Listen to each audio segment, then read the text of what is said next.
আসসালামু আলাইকুম। আগে যেটা দেখাচ্ছি এটা হচ্ছে আমাদের মসজিদের ভিতরের অংশ, আর এখন যেটা দিতেছি এটা হচ্ছে আমাদের মসজিদের বাইরের অংশ। দেখেন আমরা তেরপাল দিয়ে কোনো রকম ইয়ে করে রেখেছি, তারপরেও বৃষ্টিতে রোদ্রে তেরপাল গলি সব শেষ হয়ে যেতেছে। এখন আমাদের এই মসজিদটা কাজ করা খুবই অসম্ভব হয়ে পড়ছে, টাকা পয়সার কারণে কাজ করতে পারতেছে না। যদি আল্লাহর দিকে নিয়ে আপনারা সকলে আমাদের এই মসজিদের জন্য দান করিয়েন।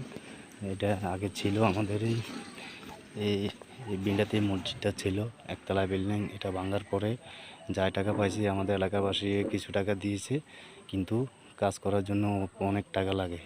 আমি সকল প্রবাসী এবং বাংলাদেশ সরকারের দৃষ্টি আকর্ষণ করছি আমাদের এই মসজিদের জন্য যদি কোনো দয়ালুমান ব্যক্তি সহযোগিতা করেন তাহলে আমার সাথে যোগাযোগ করেন। আমার হোয়াটসঅ্যাপে বা মেসেঞ্জারে ফোন দিলে আমি আমাদের এই মসজিদটা পুনরায় আমরা ভিডিও করে দেখাবো।